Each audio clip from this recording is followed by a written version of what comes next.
So, what do you think about when you hear the term mom stinks?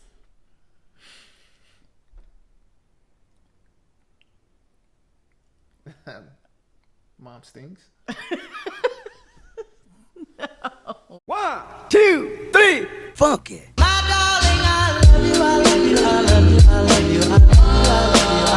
Hello, everyone. My name is Megan, and welcome to Momstincts.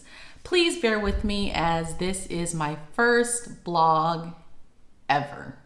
This episode is kind of dedicated to providing some purpose to this channel, while also giving you a glimpse of who I am as a mother and the significance of this made-up term I like to call mom stinks.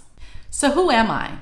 Plain and simple, like many parents and caregivers, I am a mother who cares deeply about the well-being of my children. Mom to a 2.5-year-old cancer patient named Ella, and her 9-month-old brother, Francis.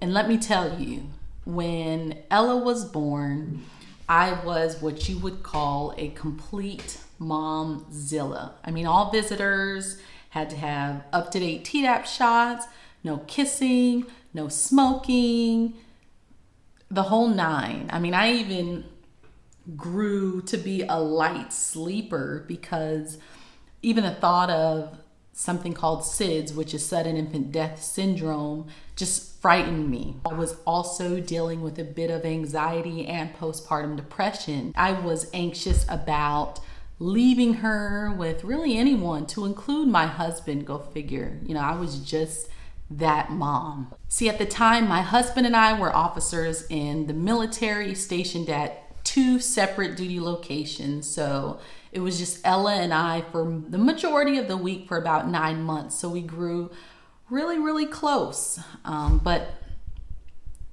after a tour in Afghanistan and an amazing time jumping out of airplanes and teaching other cadets, I felt like it was time to move on.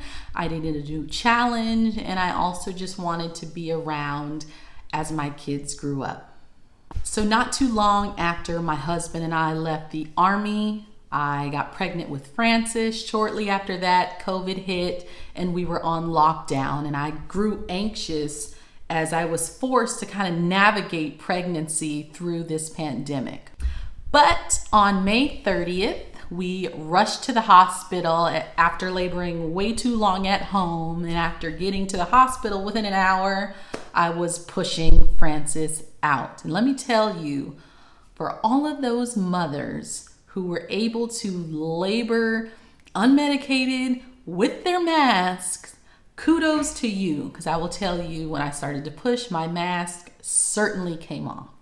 After delivering Francis, I'd say we enjoyed about 2 weeks at home before an observation made by my mom really just kind of rocked our world. We were getting ready to take her to the airport after having stayed with us for roughly a month to help care for Ella as I was getting ready to go into labor. And something as simple as her hugging Ella would just completely change our lives. See, my husband and I graduated from a military academy called West Point, and as officers in the Army, have really encountered some serious challenges in leadership and problem solving. So if anybody could handle something as serious as this, it would be us, correct? The reality is, diagnosis as serious as Ella's cancer diagnosis can destroy even the strongest of parents. So here we are today. This channel serves a number of purposes. First, it serves as a resource for other parents and caregivers who might find themselves in a similar situation, either at the very beginning of their journey or well into a traumatic experience or a diagnosis for their child. I'll be addressing how to kind of navigate the hospital and healthcare system in the early stages of a trauma or a diagnosis. We'll talk about how to really be an important part of your child's care team and how to utilize the resources that are available to you.